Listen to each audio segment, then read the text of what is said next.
is Bean to Barstool, a podcast that looks at the intersections of craft beer and craft chocolate. My name is David Nilsson. I'm a professional beer writer and an advanced cicerone, and the creator and host of this show. The music for this episode is by my dear friend, indie folk musician Anna P.S. You can find out more about Anna's music in the show notes or at her website, annapsmusic.com. You can find links and information about our guests in the show notes as well. I hope you enjoy this episode of Bean to Barstool.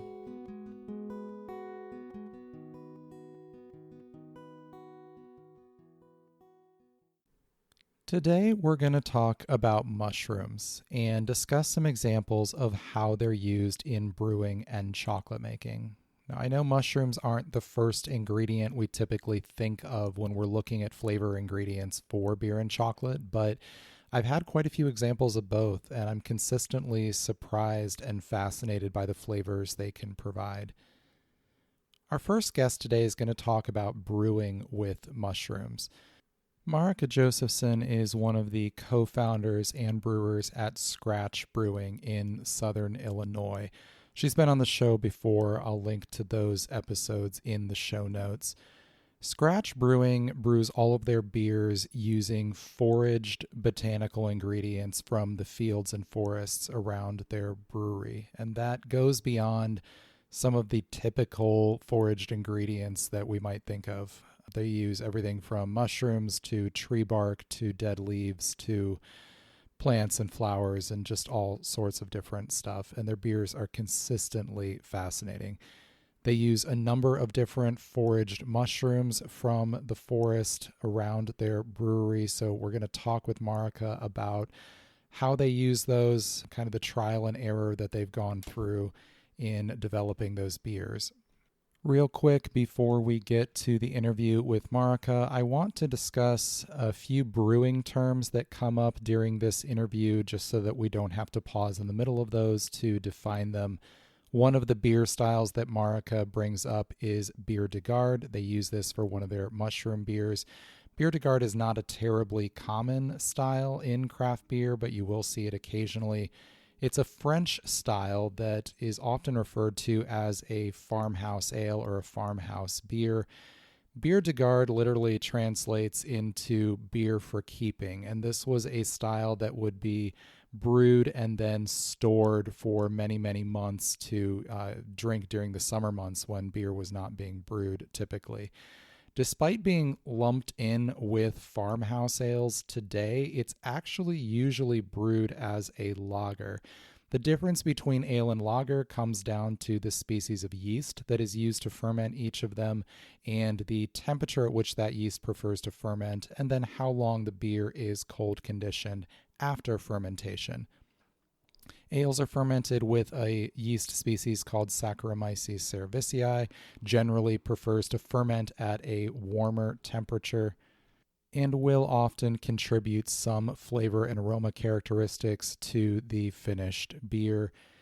Lagers are fermented with a species called Saccharomyces pastorianus, generally prefers to ferment at a cooler temperature and doesn't contribute as much flavor and aroma to the finished beer, usually as ale yeast will. After fermentation, beers are cold conditioned for a period of time. Lagers are generally conditioned for much longer than ales, usually weeks to even many months in some cases. In modern craft beer, when we use the term farmhouse ale, we're generally picturing a Belgian-style ale that has a pretty assertive fermentation character, usually a touch of fruity esters and a fairly good amount of spicy phenolics, black pepper, clove, different things like that. It might even potentially be mixed fermentation, where it's going to have some funky, earthy fermentation flavors, maybe even some acidity and tartness, depending on the brewer's interpretation. Bière de Garde is nothing like that. Like I said, it's generally brewed as a lager, doesn't have that fermentation character. Generally, it's going to be very malt forward. It's going to have sort of an amber color to it and have bready flavors, maybe a touch of toffee. It's going to be much more like what you're typically thinking of as a Bock. And it's about as far from Saison, which is the other well known farmhouse ale style, as you can get. You will hear in this episode Marika talk about the mushroomy flavor that can be common in these beers, and that is absolutely something that is included in a lot of the literature about Bierdegard.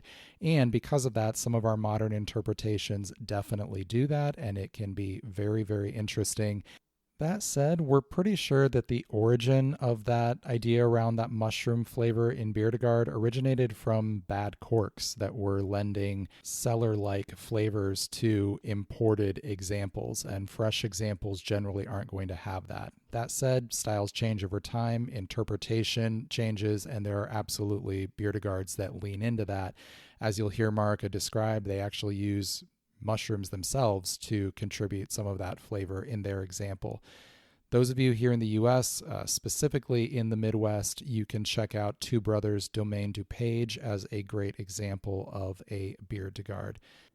Now you'll also hear Marika mention diacetyl. Diacetyl is a chemical produced by yeast during fermentation, and if it ends up in the finished beer, it will generally come across as either movie theater popcorn or butterscotch. Those are the two most common descriptors. For me, I almost always perceive it as butterscotch, and it can also contribute a little bit of a slickness to the mouthfeel.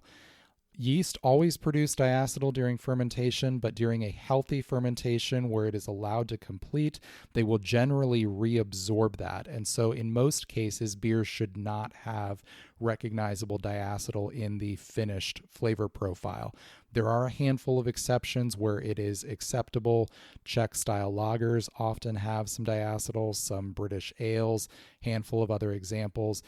This is often referred to as an off flavor, and it's an example of an off flavor where it's not specifically bad on its own. It's not an objectively bad flavor.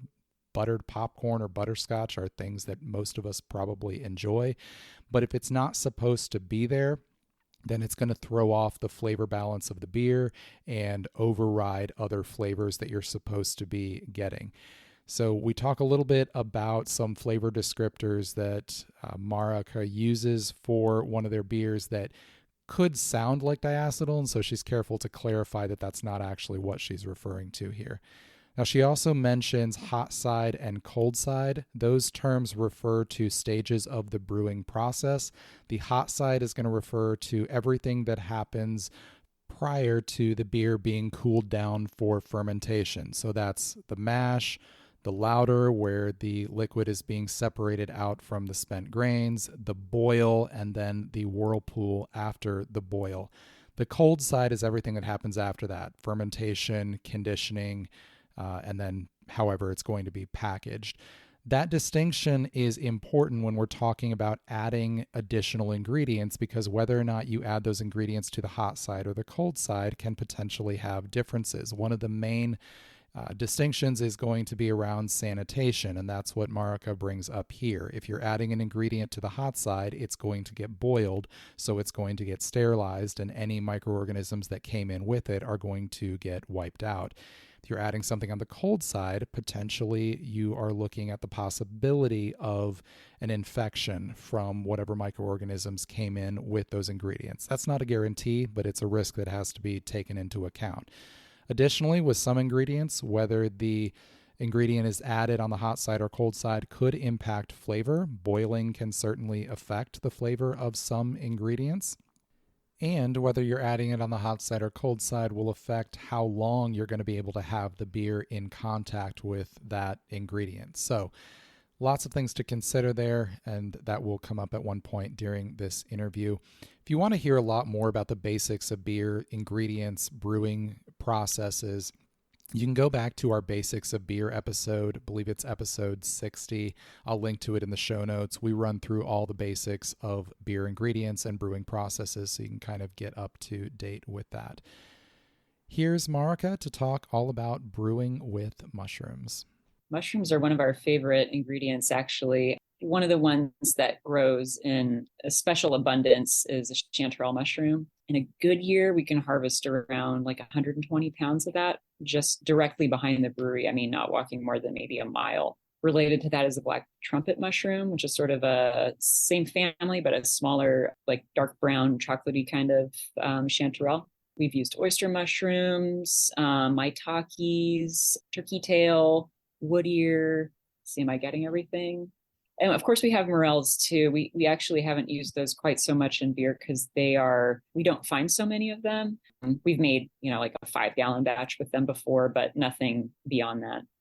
Mushrooms are obviously not a widely used brewing ingredient. What was it like experimenting with these and figuring out how to use them those first times? Yeah, so the first mushroom that we used was actually the chanterelle, probably partly because we just had so many of them. It was easy to play around with them. Chanterelle mushrooms have an apricot-y flavor and aroma and a little bit kind of buttery, not diacetyl buttery, but kind of a pleasant sort of earthy sweetness. The first thing that it made us think of actually was a bière de garde. And so the first way that we used it was kind of riffing on that style theme, knowing that bière de gardes traditionally were cellared. They were often cellared with a cork, and the cork had a mushroomy sort of, gave the beer kind of a mushroomy aroma. We wanted to add that mushroomy aroma to the beer, not through the cork, but through the mushroom. And we felt that the apricot aroma really worked well with that style as well. So it was sort of just a perfect marriage of the style with the mushroom. We tried it in a lot of different ways, adding it to the boil, dehydrating it first. I don't think we ever put it in the fermenter, knowing that it's really hard to get every last bit of dirt out of a mushroom. Yeah. So we always felt like the best way to utilize it would actually be to put it into the boil and make sure it was sterilized. But we used it with different yeast strains. And even the bière de garde that we've made now it was the first beer we ever packaged in a bottle, actually. So we've been making more or less the same style, the Chanterelle bière de garde, for about 8 years now. Even that we've tweaked a little bit over the years, used different yeast strains. And actually what we found the best was that taking the yeast away from the beer to let the mushroom do a little bit more of the talking was the best way to utilize that particular mushroom because it's so expressive. We felt like when we used an actual Saison strain in some of the early batches, the yeast was fighting too much with the mushroom, where you couldn't actually pick out the mushroom character so much anymore. You were just getting a lot of yeast esters. So pulling back, and now actually for our bière de garde, we use a lager yeast. So making it extremely clean and letting the mushroom almost come across as the yeast, or the yeast and the cellar character has been a fun way for us to experiment with that particular mushroom. With adding those hot side, is that altering the flavor of the mushroom at all? Are you getting more of like a cooked flavor, or how does that change? I don't perceive a cooked flavor. What we've found is that we use that mushroom like we do some of our other ingredients, like basil in particular. We use this way where we put it in at the beginning of the boil, the middle of the boil, and the end of the boil, and infusing it throughout in those 3 stages. And kind of like hops, give a deeper infusion and perhaps add, different complexity from getting it at different points of the boil. We do the biggest addition right towards the end, the last 10 minutes of the boil. And I think that does give a really powerful aromatic component. But I don't pick up cooked. I think that it infuses it a little bit better. Do you find that the aromas of the raw mushrooms do come through pretty directly in the finished beer? Yeah, it's Aaron always says this, that he feels like when he cracks open that beer and puts it into a glass, to him, it smells exactly like a basket of mushrooms when you're out walking through the woods collecting them. And I tend to agree with him. I really think it does. There's just a powerful kind of like earthy umami sort of character that you get. Definitely the apricot comes through. I hate to use the word buttery because it has a bad connotation in beer, but there is an element to that. A good kind. It's that savory mushroom sort of butteriness. And chanterelles just have they smell like that, when you pick them out of the ground. Let's talk about some of the other types of mushrooms you've used. You mentioned quite a few at the beginning. How were you deciding the types of beers you were going to put those in as you were working with each mushroom?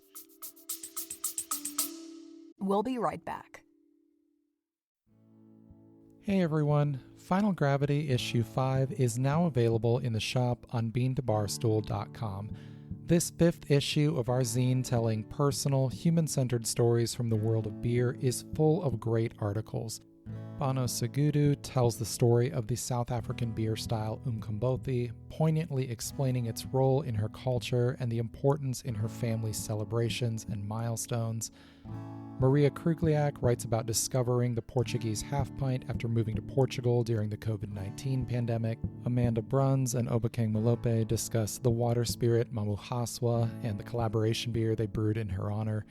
These and numerous other stories fill the 56 pages of this zine. We've expanded it and added a few features for this issue. It's full color, full of lots of beautiful photography and art. Definitely check this out. It's on beantobarstool.com/shop. You can purchase this issue or subscribe, and you can always support us on Patreon and get extra perks as well. Cheers.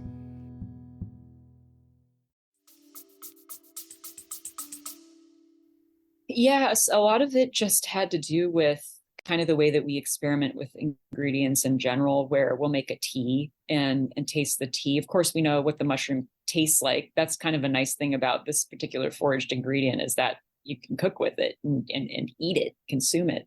One mushroom, the maitake, kind of the woods mushroom, it's almost like a two-faced mushroom. It's been really hard for us to capture. I don't think we've really captured it the way that we want to. So when you're cooking it, it smells like coconut. It smells like curry. It smells amazing. But the finished product, the finished beer, doesn't quite pull the coconut through the way that we've wanted, the way that it smells like when you're cooking it. So that's been kind of a challenge. I think possibly finding another way to infuse it could be better, whether it's, on the cold side, potentially. We're not allowed to do this in beer making, but steeping it in liquor, in spirits, could potentially be a way of doing that as well. So somebody out there looking to infuse a liqueur with maitake mushrooms might have a leg up on us. But so that's one where, we cooked it, it gave us one thing, then we tried to put it in the beer, and we've never been able to quite capture that. But like the black trumpet mushrooms, for instance, those taste really chocolatey. And so, our mind obviously went to making a sort of darker malt forward beer that, would emphasize the chocolate notes in that one. And the oysters have this kind of brininess to them. We ended up put that into like a goza and into a Berliner Weiss style of beer. Yeah. So yeah, that's the nice thing about mushrooms. I've always found is that you can eat them and, get a really good sense of what they do. So what about the seasonality of these? Are these coming available different times throughout the growing season, or how does that work? Yeah, so this is actually a really good time of year to collect oyster mushrooms, the kind of damp winter months. We do pick and preserve mushrooms to use throughout the year. So a good example is the chanterelle, actually, because that becomes ripe kind of like July and pushing into August these days for us. And we have to collect, quite a few of them to put together even just, a 7-barrel batch, which is what we're brewing these days. So we'll actually pick them fresh and freeze them directly after picking them within, an hour of picking them. We're putting them directly into our freezer. We found with this particular mushroom that it freezes really well. It expresses all of those wonderful flavors and aromas even after being defrosted and put into the boil. Some other mushrooms don't preserve quite as well that way, or actually their character intensifies if we dehydrate them instead of freezing them. So like the black trumpet will actually dehydrate and keep it dried. It just really concentrates the rich chocolatey character that you get from that particular mushroom. So we like to use that one dehydrated, and we'll rehydrate it, before we put it into the beer. But the chanterelle mushroom, because we put it into a lagered beer, we can't brew those lager beers with our setup until the winter. We need the colder groundwater temperatures and fermentation temperatures that we have in our brew house at that time. So we actually do freeze them all, both to collect as many as we need, but also to save them for the winter months when we're brewing the yeast style that we want. Sure. I know there's been some years that you haven't had the harvest for certain versions. I know at least with the chanterelle that came up at least once. How often does that happen where it isn't there for that year? It's, I would say the last 5 years, it's been more hit and miss than the previous six when we started brewing with this ingredient. We pretty regularly found at least 80 pounds, I would say, behind the brewery for the first 6 years. And then after that, it started to get very variable. It would go up to, let's say, 120 and then down to just 20 or less. And there's only been, I think there's only been 1 year where we didn't harvest enough to really make the beer at all. Other years, we've had to just reduce the batch size to, say, 3 barrels. This last year, we thought we weren't going to get a harvest at all. We literally did not see one chanterelle mushroom till the middle of August, which is so late. It's crazy, unusual. And then in the end, we ended up getting, I think it was about 50 pounds altogether.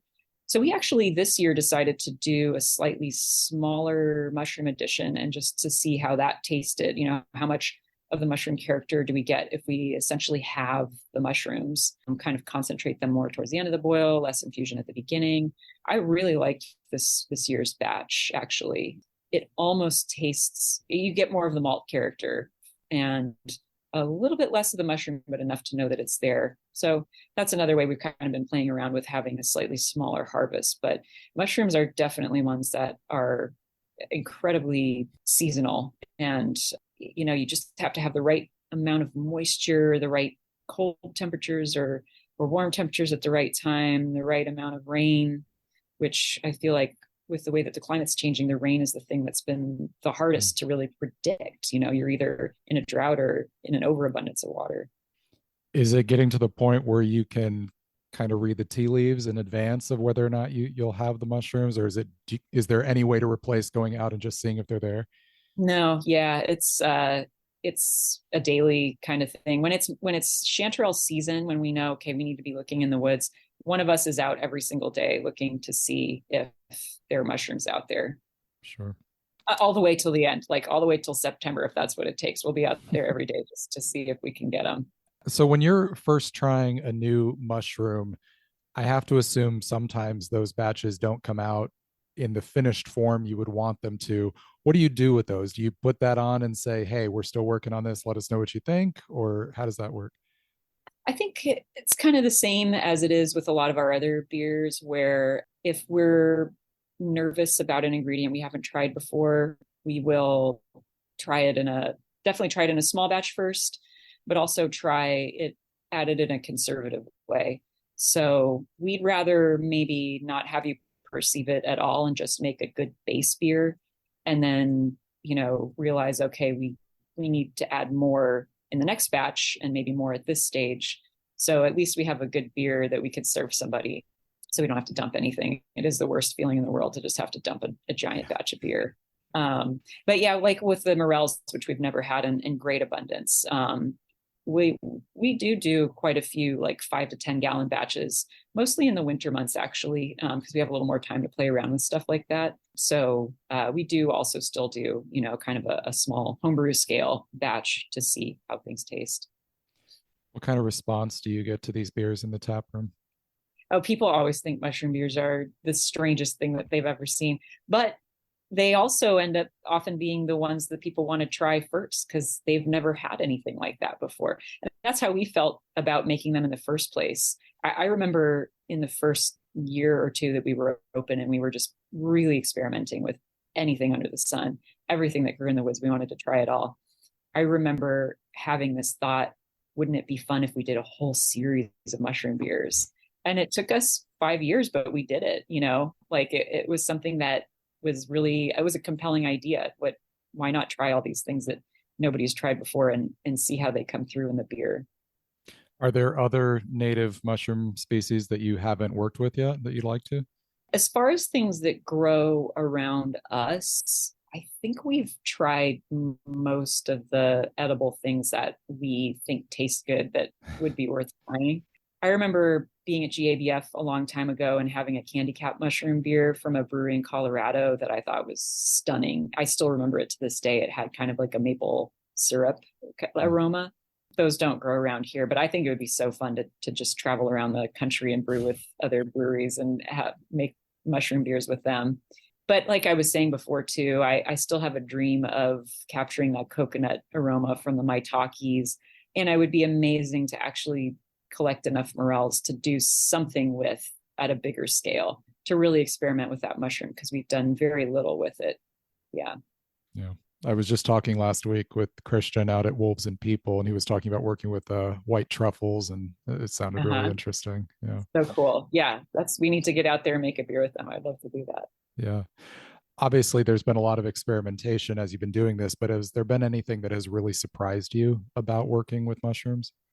Yeah, I think I've been surprised at how preserving the mushrooms can help to convey flavor and aroma, and also how well they hold up for beer making, preserving them in ways that you maybe wouldn't necessarily do for food. Like if you freeze a chanterelle mushroom and then you want to cook with it after you defrost it, it's awful. It looks terrible. It kind of like oxidizes a little bit. It completely falls apart. It loses its texture. I would never eat that mushroom after freezing and defrosting. But for beer making, it doesn't matter. It just goes into the boil. Nobody sees it. You're just trying to get the flavor from it, and it works just fine. In fact, it works better than, say, dehydrating it and then putting it into the beer later. We tried dehydrating the chanterelle mushroom. It gets more like, it's going to sound terrible, but more like a dirty sock kind of foot, umami, rather than like beautiful, buttery, earthy mushroom umami. It's like the worst side of umami. So yeah, but then on the other hand, the black trumpet mushroom actually, it is better when it gets dehydrated. So yeah, a lot of our experimentation has been kind of what works best for preserving these mushrooms for us to use later. And it doesn't always go along with the way that you would do it for food. Even though you can taste the mushroom like you do for food, kind of get a sense of what it's going to do in the beer. Preserving it to use later, that's a different part of the process. If another brewer or even a home brewer wanted to start doing this beyond the obvious importance of correctly identifying what they're harvesting, is there any advice you would give that would not be obvious?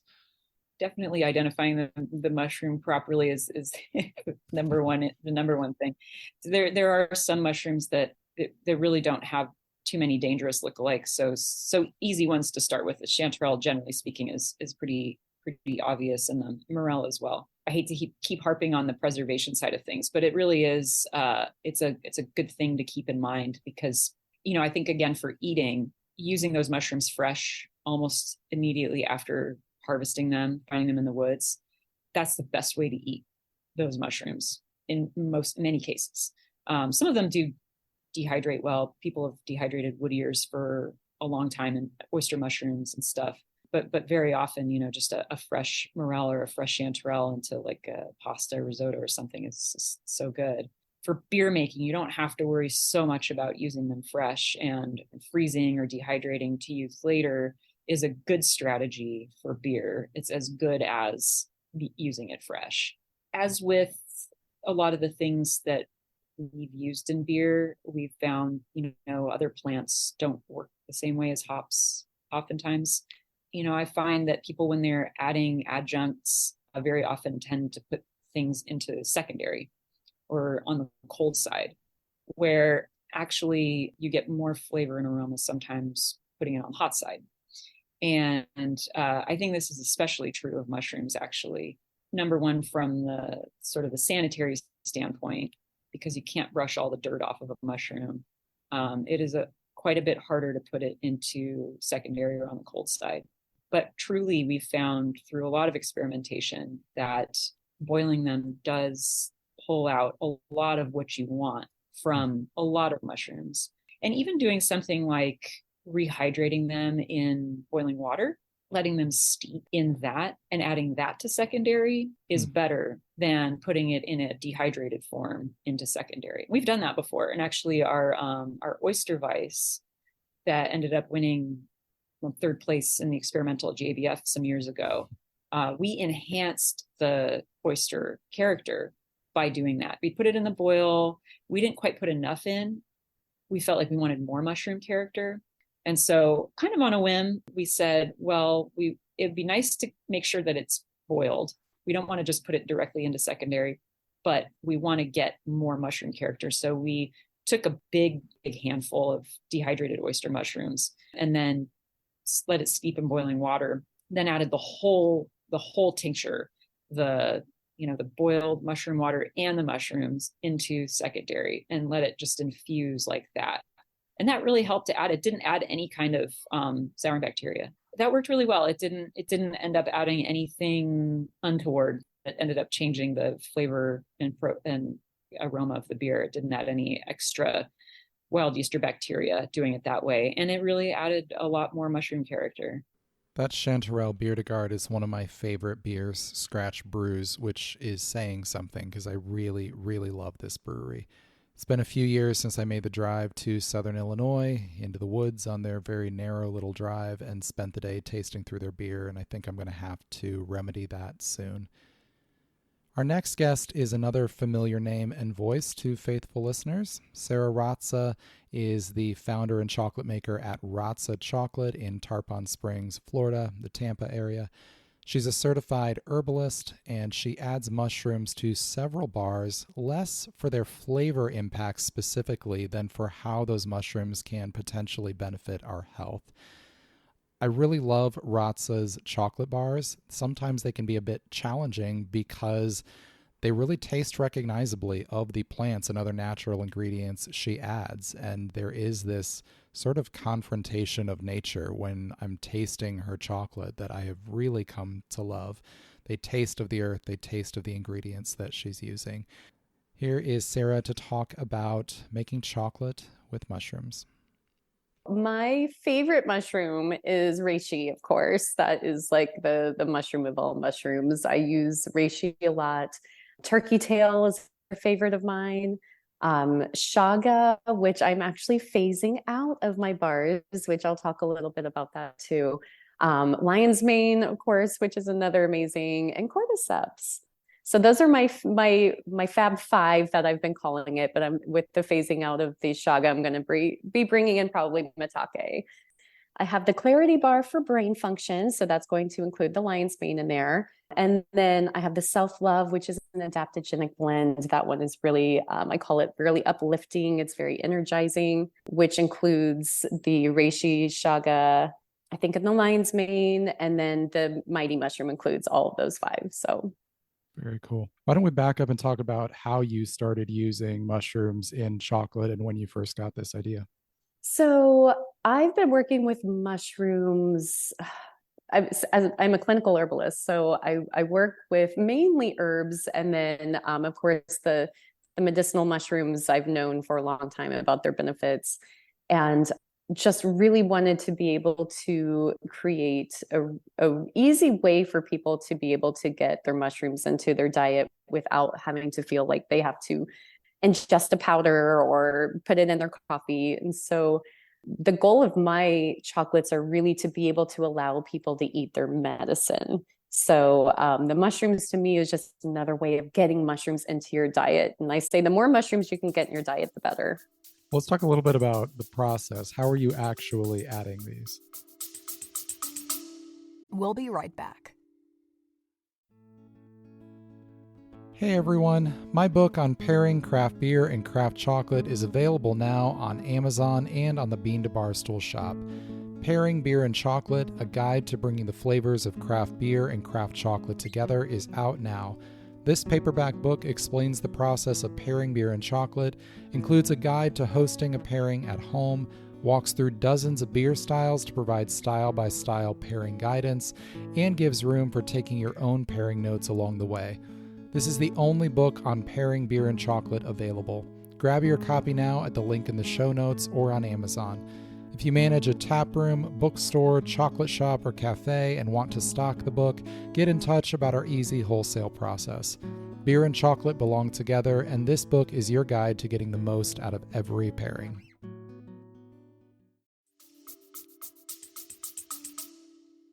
So basically, you need to make sure that the mushroom, well, we have to use powder in our machines when we're making our blends. So It's important to get a mushroom powder that is going to have, you need to know your source. It's really important to know the beta glucans that are in it. That's going to be your main thing that you need to look for. So that is going to be a heated extract.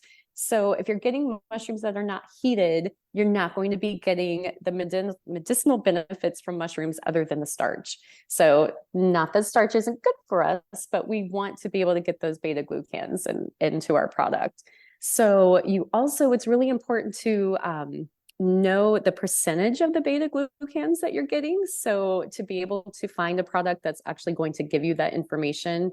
So for example, a lot of mushroom companies will say high in polysaccharides, but starch is a polysaccharide. So you literally can be getting basically all starch and hardly any of those beta glucans, which are the most important thing to get from your mushrooms. So I have a really amazing source I get my mushrooms from. It's in a powdered form, and that's I just do the math and I measure out the specific grams that I want for each person to get from their bar or their drinking chocolate. Yeah, I was going to ask how you worked out dosing on this. Yeah, so we just know, like my bars are just a little bit less in dosage. They run between 1 and 2 grams. I could figure out the exact percentage if I looked at my paperwork, but our drinking chocolates are a little bit more. I do exactly 3 grams per serving. So it's all going to be basically the math of knowing the grams of your bar versus the grams of mushroom that you want each person to get. The recommended dosage for a medicinal dose or a therapeutic dose, as we call it, is going to be between 2 and 3 grams. So I like my drinking chocolates to be really medicinal because I have a lot of people that are going through cancer treatments that come and get my drinking chocolate because they're allowed to have cacao and they can't have sugar and they want a treat. And their doctors say it's okay for them to have the drinking chocolate and they recommend 3 grams of mushrooms. So I actually keep that in mind whenever I'm making the Mighty Mushroom drinking chocolate in particular. For those people who need to get the 3 grams of mushrooms. Well, we'll talk more about the benefits in just a sec. Let's talk about how these impact the flavor of the bars. I think the idea of mushrooms in a chocolate is a foreign idea to a lot of people because of the savory flavors they associate with them. So how do these impact flavor? I find it to be, I think mushrooms blend so well with chocolate because they have an earthy note to them. So for me, it's almost like I tell people, like, if you compare the mushroom chocolate with just a regular bar of chocolate, you'll be able to really detect those notes. But if you're just trying a chocolate with mushrooms, most of the time people wouldn't even probably even be able to detect the notes of it because they are so earthy. So some have a little bit, it's interesting. Some mushrooms I've had have had like a sweeter note to them, and really every batch of mushrooms are different too because they're a fungus, but they're all a little bit different. So the notes of them are going to vary as well based on the different mushrooms that you're getting.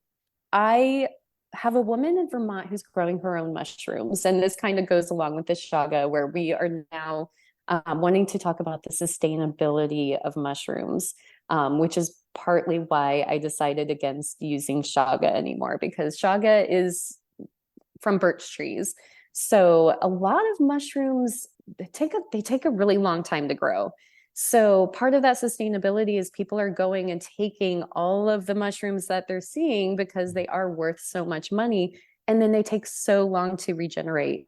So being able to support people that are growing their own mushrooms in a sustainable fashion and being able to support those people. And also the woman that I'm working with she's a chemist and she's a clinical herbalist, and she actually gets all of her mushrooms tested for the beta glucan percentage. And so being able to have that paperwork is also really powerful to know exactly what it is that you're getting. And then on the cacao side, do you have a standard bar that you're putting these in, or do you match it to the type of mushroom you're working with? Right now I'm using a bean from Peru, but generally speaking, I think the mushrooms they just go well with cacao. I don't think that there's really, there would be, I guess, like the tasty notes, especially if you're working with an individual mushroom, which I don't normally make specific, I don't make a reishi bar, I don't make a turkey tail bar. I like to just kind of combine them all together. But that would be kind of an interesting, pairing, to be able to pair the note of a mushroom with a note of an origin of cacao. Sure. Well, let's talk about those bars specifically then. You mentioned Clarity. Tell us a little bit more about what's going on there. So the Clarity bar is formulated specifically for brain functions. So we integrate in that bar the lion's mane. That is the main ingredient that's going to be, other than cacao. Lion's mane is specific for brain function. It has a really high number of terpenes in there, which is what's going to help with that neurotransmitter action. And then we also add in, I'm trying to pull this out of my own brain, which I need some clarity. So we add in the lion's mane. It has bacopa, which is one of my personal favorites. I work well with bacopa. It has rosemary. Go-to cola is in that one. I usually make bars that I need for myself, which I think is why the Clarity came about. So. And then you got Self Love, which is one that you've been making for quite a while. Tell me For a about long that. time. Yeah. So the self-love is what adaptogens are really, it's like the buzzword in like a lot of the communities right now. So adaptogenic herbs help us to support our stress and energy levels. So the self-love does have the reishi and chaga, which I'm going to be probably doing turkey tail instead of chaga in that one, and then the lion's mane. And then we have the Siberian ginseng, which is eleuthero, which is kind of that energizing. That works really well for me. I love Siberian ginseng. Has the ashwagandha, which is also known as an Indian ginseng, which is not a ginseng, but it kind of has the same reaction in our bodies. A lot of people respond well to that one, which is not my personal favorite, but that's why we add them both. And then the rhodiola, which rhodiola is very uplifting. It's a root, and it actually is kind of, we call it like a happy herb. So it just kind of helps with our happiness and joy. Sure. And then you've got the kitchen sink sort of with Mighty Mushroom, where you're throwing all of these in there Yeah, together. yeah. So, and they all have very similar but unique properties to them. So even though it is kind of a kitchen sink of the mushrooms, you're getting very similar things from them, but you're also getting all of their unique properties from them and all of the different antioxidants that are going to be coming from these mushrooms. So again, like my philosophy is like, the more you can get in your system, the better. Just take more mushrooms if you can. It's really the world that we're living in right now. Like, they not only help us with stress levels and fatigue, we all probably should be taking more mushrooms right now. On that note, I was talking with someone yesterday about psychedelic mushrooms, which obviously would Yeah. not right now be legal to Yes. use. Yes. But are you able to say that if that were legal, is that something you would be interested in working with in chocolate? So it's interesting. I have never personally, and I'm okay talking about this, I have never dabbled in, I've never really been into mushrooms, but not saying that it's something that I wouldn't do. And the more that I learn about mushrooms, the more fascinated I am becoming of them. So I don't think that that's something I particularly would want to be in the business of doing, unless, of course, like I always say, like, if I start studying it and get super excited about it, maybe in the future. But I like to leave that kind of thing to the experts. Like, if that's your thing, go for it.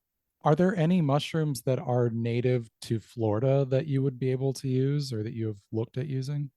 So, yes, so we have we see a lot of oyster mushrooms here. We have a lot of like the false turkey tail and the turkey tails. I will not forage for mushrooms. I just have this weird fear of, like, even though I could be the most confident, like I know what these mushrooms look like, but it would be my luck to get the wrong one. Sure. So again, like, I'm just that person. I'm going to leave that to the experts. I'm going to let you do what you do best, and I will use it. So when you started working with these, there really wasn't much of a blueprint for putting mushrooms into chocolate, I assume. Like, did you have anybody you were looking at as an example, or were you just kind of, using your best judgment?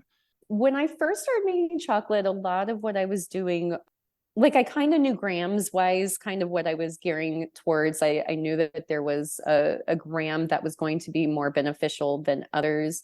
But a lot of when I first started making chocolate and formulating was just being done by instinct and taste. So, putting in flavors or mushrooms or whatever ingredients and just kind of like, are people going to want to eat this, or is this going to be too much? As the years have gone on and I've become more educated, especially specifically with mushrooms, that the therapeutic dosing of those mushrooms are really, it's become more important to me as the years have gone on.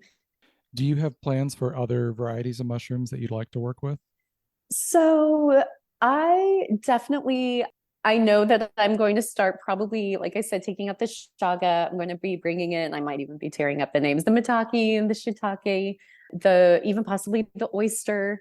But they're all so beneficial. Like I really feel like and my reishi are like, and the lion's mane, those are really my top three favorite mushrooms out of everything out there. And cordyceps.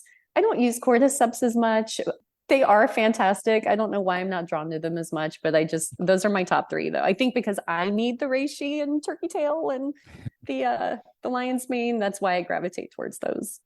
How do you go about communicating these bars to consumers? I know that you work, we were talking a little bit ago before we started recording that you work in a lot of herbalist circles where you're going to those conventions, and those people are probably going to be prepared to understand what you're doing. But if you're talking to a chocolate consumer who's just interested in chocolate, how are you communicating this has mushrooms in it in a way that is going to, they're going to understand and find appealing?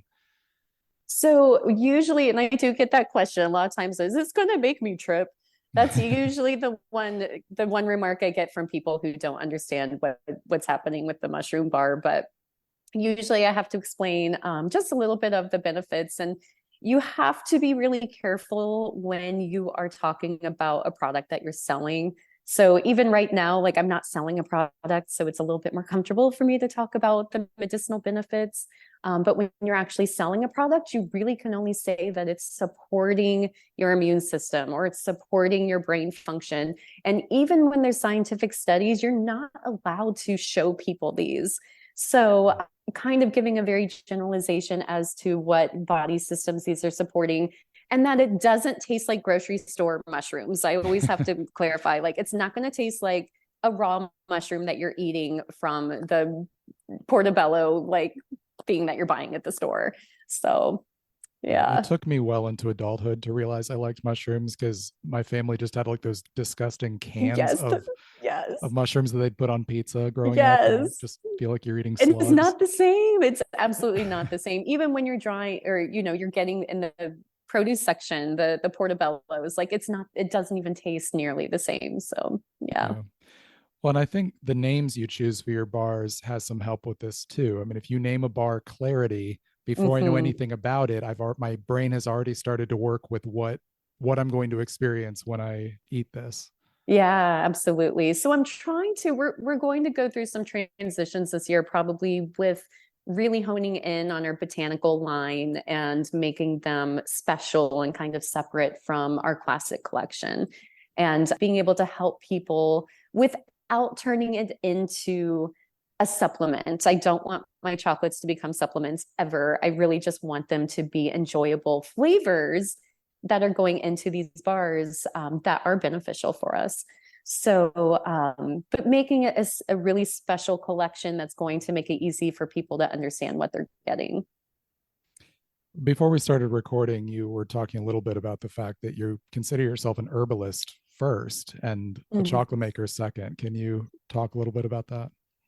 Yeah, well, it's interesting because cacao is a medicinal plant, and a lot of people love chocolate, obviously, and they don't necessarily understand why or appreciate the work that goes into cacao or the medicinal properties. And I love chocolate, obviously, but I love other plants just the same. So it is a challenge when I want to help people feel better. I want to give them a treat that's going to be enjoyable to eat. But I feel like it's really important for me, especially with my training, to be able to give people their medicine that they can eat and enjoy. So giving them other botanicals in their chocolates for whatever they need. And it's a really amazing way to get medicine into people.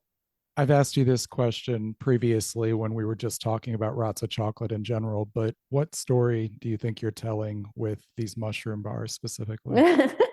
I think it's a story of healing. I think that people are starting to wake up to needing healing on so many different levels, whether it's the cellular level or just the emotional level.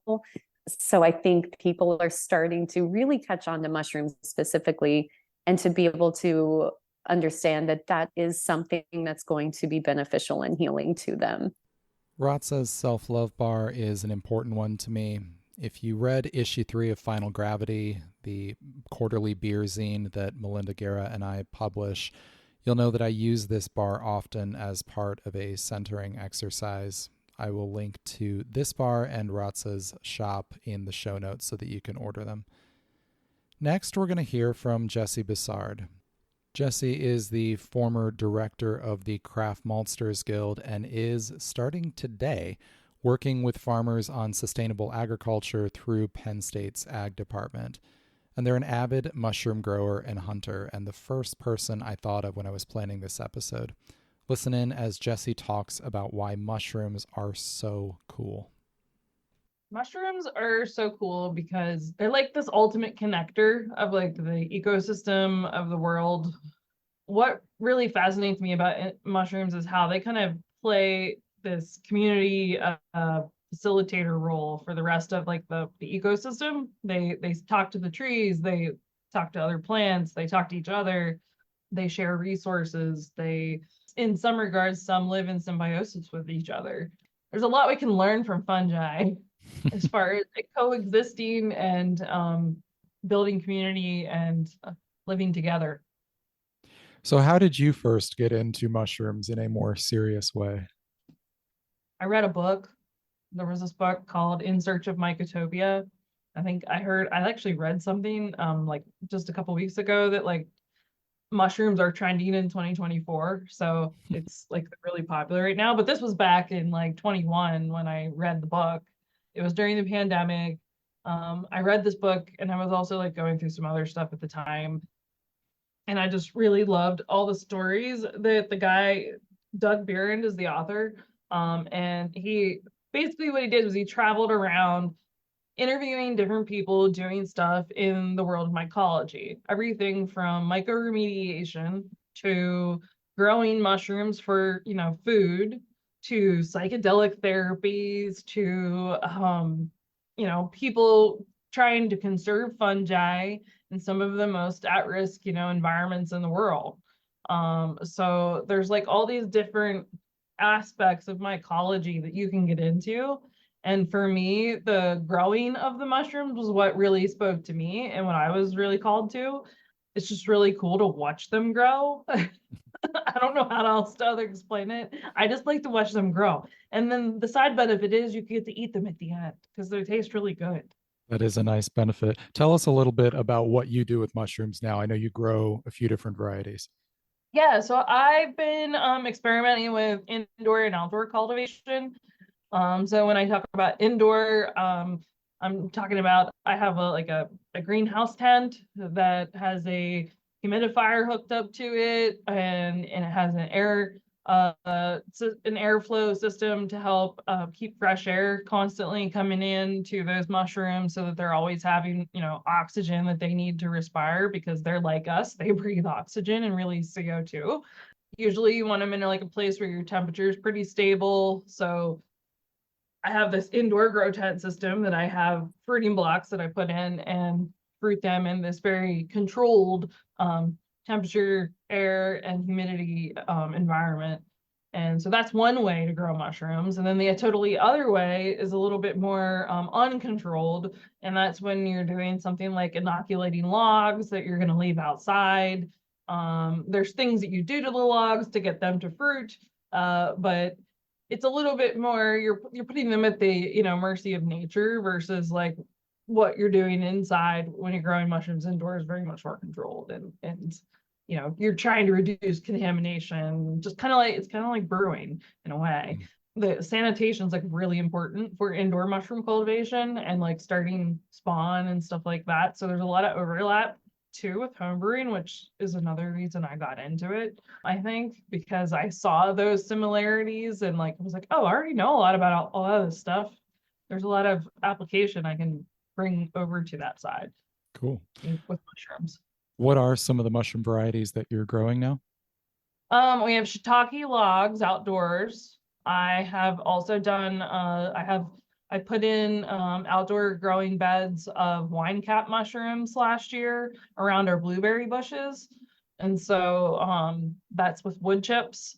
And I mixed in the like mushroom spawn with the wood chips, and they basically are just eating the wood chips up and fruiting and just kind of get mushrooms at random. But it's nice because it's just like creating more food from, you're getting blueberries off the bush plus the mushrooms underneath the bush.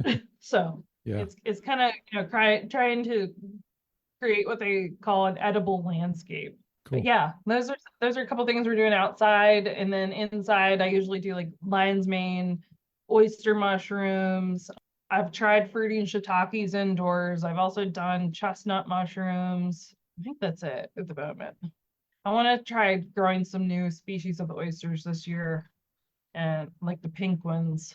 I haven't done those yet. I did golden oysters this summer as well, outdoors. Trying to experiment with a lot of different things. Lion's mane by far though is my favorite because it's the coolest looking. That's a good reason. And it tastes delicious. So you mentioned that they breathe oxygen and let out CO2. I think a lot of people just kind of abstractly think of mushrooms as plants, which obviously they aren't. Can you explain a little bit about what mushrooms actually are? Yeah, so fungi are their whole own like class, their own family of there's the kingdoms, all the different kingdoms of plants, animals, fungi. I think there's the bacteria and cyanobacteria and all those things. So fungi have their own their own kingdom. So we're an animal kingdom, and there's plants, so they're completely different. They're completely unique, and they're really wildly complex. But I would say that really what makes fungi unique is the fact that they respire. They're very much like us in that regard, but they also, what they do is they break down things. Their whole thing is rotting and decay. That's what they do. Whether that's breaking down complex things like wood, or people are figuring out how to get fungi to eat plastic now. It's Awesome. Really it's really fascinating stuff. Yeah, for sure. I know that most of the time when we say mushrooms, we're thinking of the part that we eat, but as I understand, that's just one part of the organism, right? Yeah, so the mycelium is really more of what encompasses the actual whole entire fungal system. The mycelium is what is underground. It's a network of just hyphae and little white kind of strands that run through the dirt and the soil and or through whatever substrate they're growing in. It could be like through the log, through the sawdust, whatever they're growing in. That is the whole living thing. There's actually a mushroom that's like the world's largest mushroom, and it's in Oregon. And I think it encompasses it like a couple hundred acres. And Like it's a it's the single organism? mycelium. Yeah, scientifically they've figured out that this whole fungal network is all the same fungi in one organism, but it's so huge, it's so vast, and it's in this old growth forest, I think, in Oregon. So it's really fascinating. I mean, fungal biology is like there's new stuff coming out every day. Mycology for like a really long time was something that scientists didn't pay a lot of attention to. And it was, for a long time, up until like the 50s or 60s, I think, they were like classifying fungi as plants still. I mean, there was a certain point in the 1900s where we were still talking about mushrooms as plants, and they're not plants. It wasn't until we, had more advanced scientific techniques that we were able to figure out that they actually are their own completely different thing. They aren't plants at all, and they aren't animals. So there's still like a lot of new research that could be done in mycology. There's a lot of species that haven't been discovered. I mean, there's a whole like just subset of people in mycology that's all they do is go out and look for new species, and they DNA genotype them to look for new species. There's a whole project just for fungal diversity. It's really cool. Cool. You mentioned earlier their role as the links or the connectors within an ecosystem. And I have heard some things about the fact that they are actually facilitating communication between trees or other organisms in a forest or ecosystem. Can you talk a little bit more about what that actually means? How does that work? Yeah. So what I was kind of referring to is what they call mycorrhizal relationships, where a mushroom has a shared, like basically they share resources to some degree. So the fungi could be like breaking down something in the soil that the tree can't. And once it's broken that thing down that the tree needs, it's going to share some of that with the tree. And the tree in return might share some glucose, from its photosynthesis thing that it does. So that's kind of what we're talking about when they're sharing resources, they're communicating with each other, saying, hey, I need some of this. Do you have any kind of a deal? Not exactly that simple. It's a lot more of like just like chemical reactions, happening more than it is actual talking. But there's definitely things going back and forth there. Like one really cool interaction that I learned about this summer was, so there's a plant called ghost pipe. Maybe you've heard of it, ghost pipe or Indian pipe. It's actually a type of wildflower. It's like an orchid, but it doesn't photosynthesize. Okay. So it actually has a relationship with a mycorrhizal fungi, and that's how it gets its nutrients it needs to survive. Hmm. And it only flowers one time a year.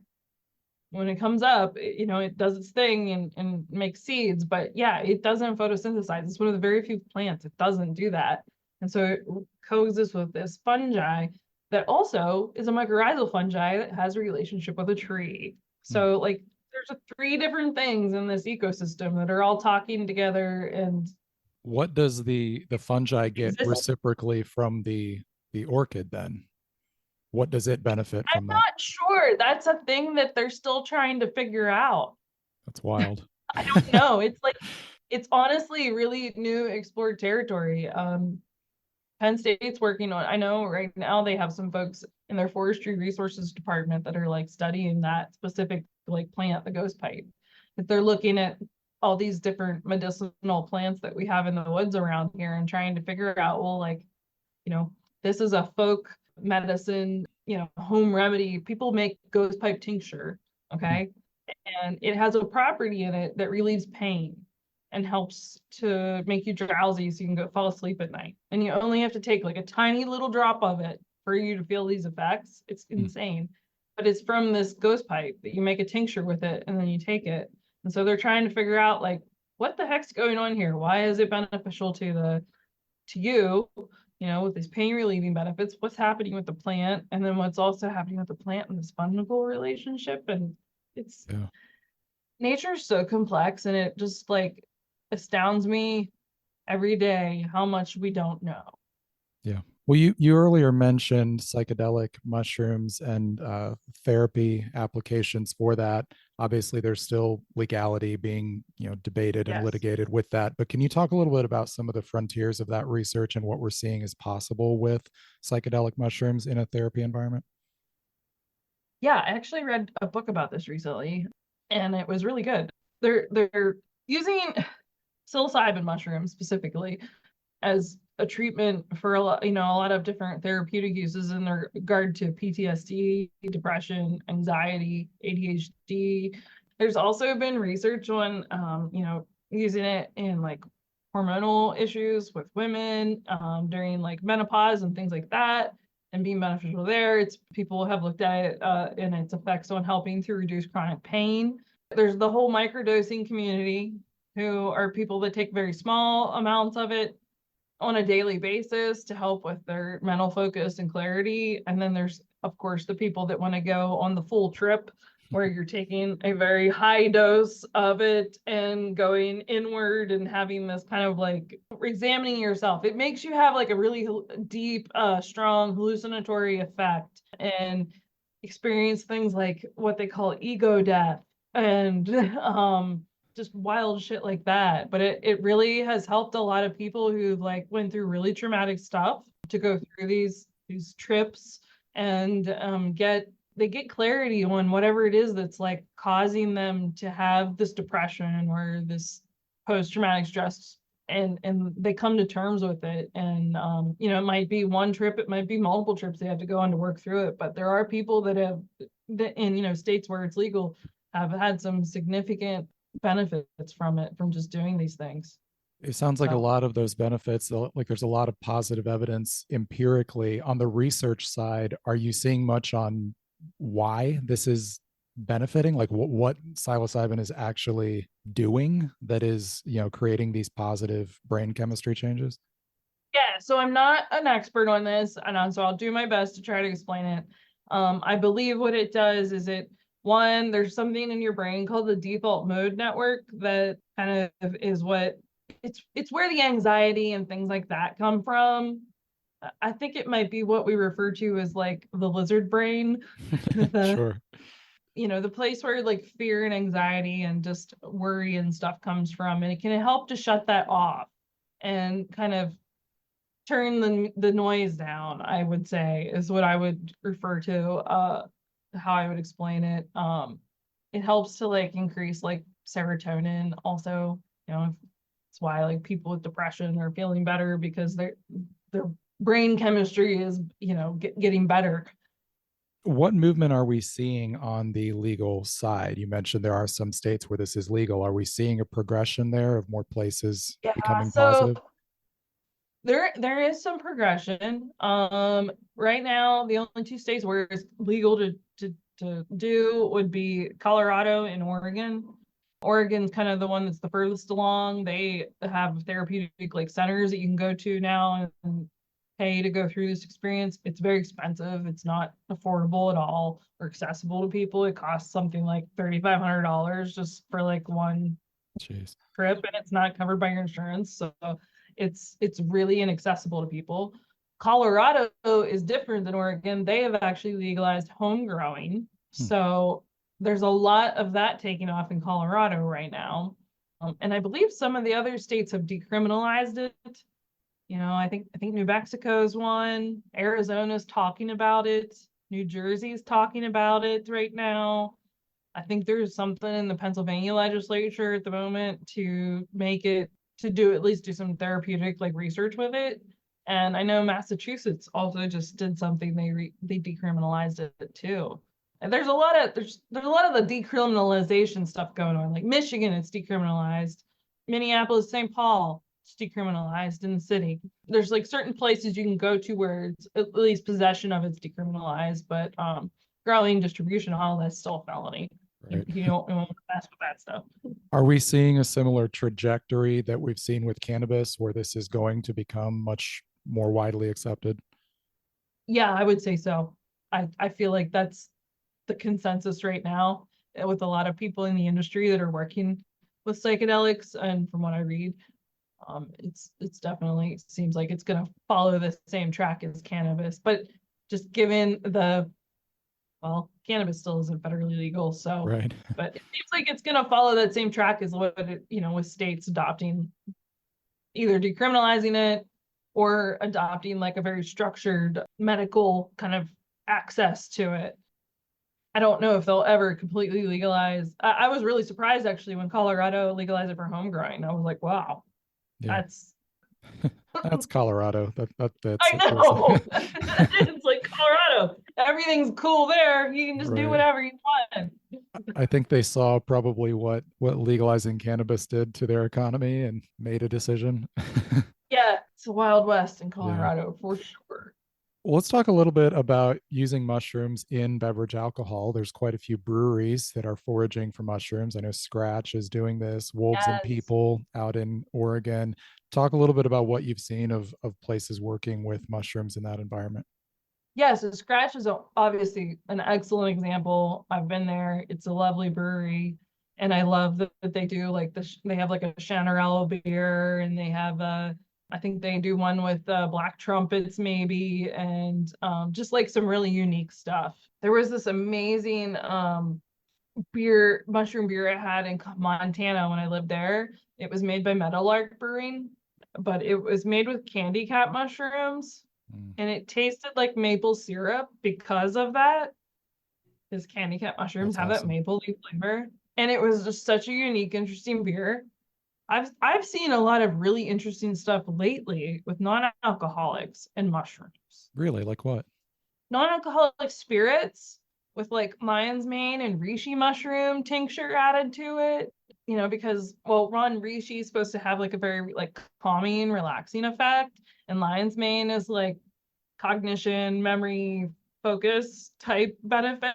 So they're like taking these medicinal functional mushrooms and then like using them to create a type of flavored non-alcoholic spirit. Mushrooms are getting into the non-alcoholic space because they're realizing there's those benefits from the medicinal mushrooms that can maybe create a similar like feeling that you get when you drink a beer. Sure. That's That interesting. calming and relaxation effect from like the alcohol. Yeah, I hadn't thought about that. That's really interesting. It's so weird to think in 2024 that there's still stuff that is like growing all around us that we know so little about. Like it feels like we know, I mean, obviously not, but it feels like we know everything about everything. It's like nothing is uncharted territory anymore. And like that's so not true, obviously. And mushrooms feel like the perfect example. It's so not true. But mushrooms are mainstream now.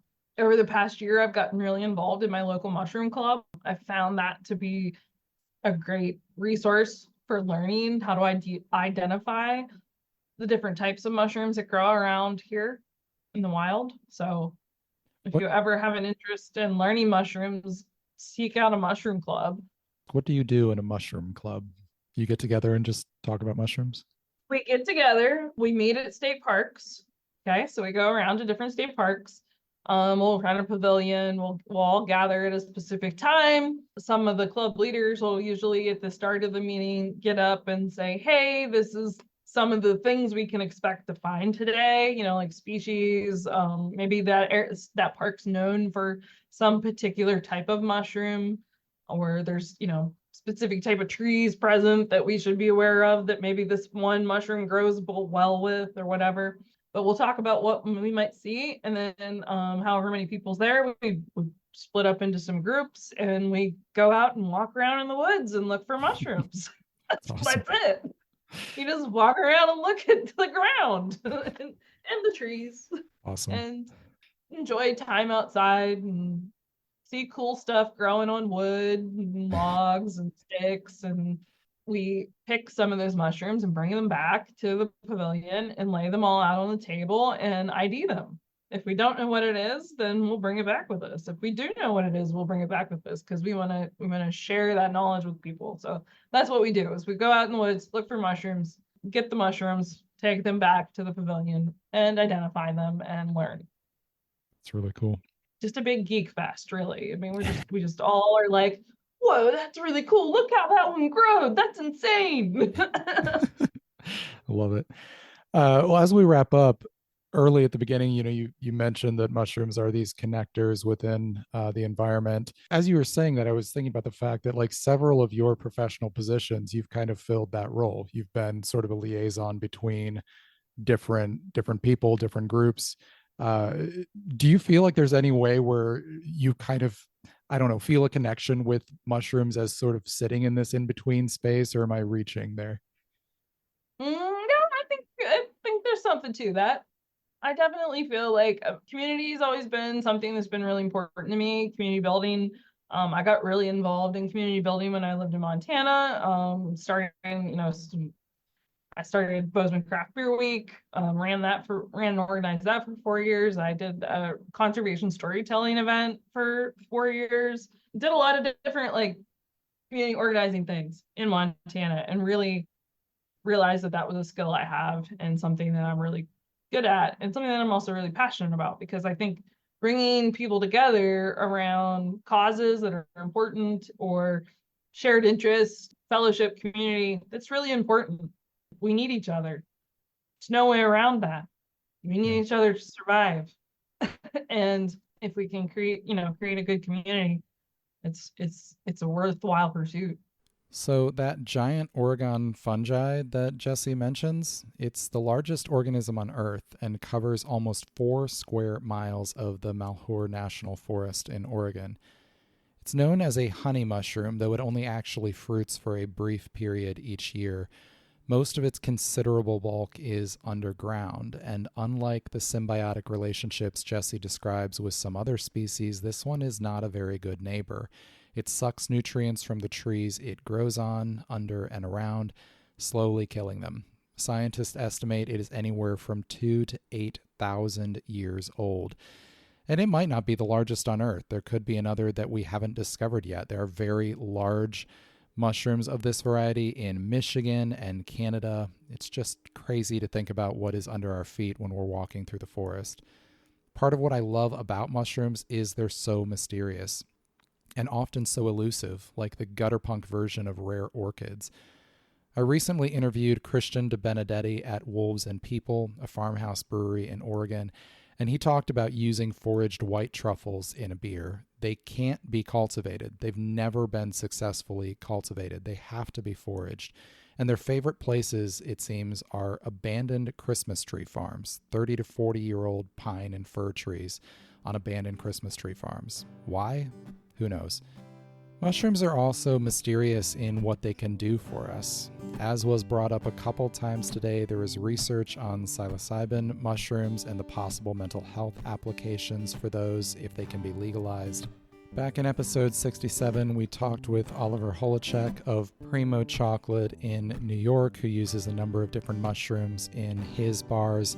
He has a lot of interest in the possible therapeutic applications for psilocybin mushrooms in mental health. He's actually involved with a nonprofit to advocate for their use. You can go back and listen to episode 67 to hear that entire interview. I will link to that in the show notes as well. I hope this episode has been interesting for you. I will link to Marika's book, and Sarah has a book as well, both of those in the show notes, so you can check those out if you want, as well as all the previous episodes that some of our guests have appeared on. Thanks to all of our guests for coming on the show today and to all of you for listening. I hope you enjoyed this episode of Bean to Barstool.